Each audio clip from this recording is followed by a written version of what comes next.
Okay, so the objective of today's lesson is to analyze how characters' actions impact sequence in a story.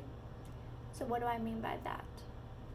Well, that means we're going to be analyzing some of the characters' actions in our text and seeing how they impact what's called the sequence.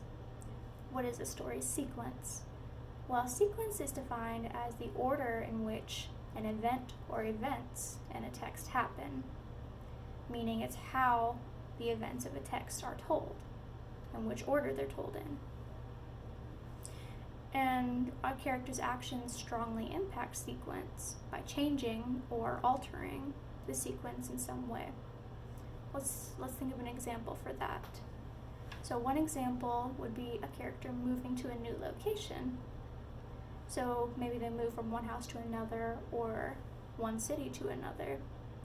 That character's action, the action being that they moved, has changed the sequence of the story, or it's changed how the story is told, because now the story is going to be in a new setting. We might meet new characters, and the characters may have new conflicts that they may not have had at their old home.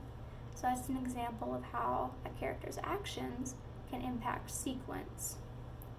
And in our text, The Parker Inheritance, we see a lot of examples of that, where characters make what may seem to be small or insignificant, or they take small or insignificant actions, and they think it won't have a big impact, but it really does have a big impact on the story, and it totally changes how the story is told. So let's analyze some of our texts today as an example and see what we can come up with as far as characters impacting the sequence goes. So we're going to be looking at chapter 1 and chapter 2. So in chapter 1, remember that Abigail Caldwell approved of a construction job that the mayor of the city, Lambert, did not approve of. So she ended up getting fired from that job.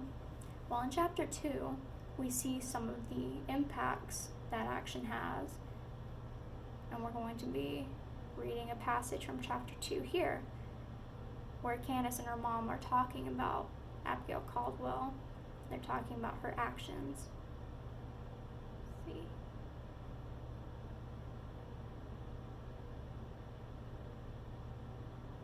Okay, so this is a passage from chapter 2, and it's talking about that action Abigail took when she disobeyed the mayor's orders and wishes and did that construction and got fired for doing that construction job. I don't think you understand, Candace's mom is saying to Candace. Your grandma was the first woman and the first African American to serve as city mayor for Lambert. This was supposed to be a stepping stone to other things. Columbia, Greenville, Savannah, who knows? Maybe she could have ended up running a big-time department for the city of Atlanta. But because she refused to let that one thing go, that one thing being her search for the treasure, she torpedoed her career and made herself the laughing stock of the city, of the entire state. It was all over the internet. Crazy Lady Caldwell. Yes, so we see an example of that there, where Abigail's actions impacted how the story was told. Because let's say Abigail didn't approve that construction job. She may not have been humiliated by her state or her city. She may have been able to keep her job, but because she did approve of that job, she was fired and humiliated by her actions in her community. So that's one example of how, in our story, of how that character's actions impacts the sequence, because now the story isn't going to be told the same as it would have been if Abigail had not dug up the tennis courts. Okay. So I want you guys to practice with it now. Let's take a look at another example. I want you to turn to your partners and read the rest of chapter 2. I want you to turn to your partners and discuss how Candace and her mother's move from Atlanta to Lambert, how that impacted the story.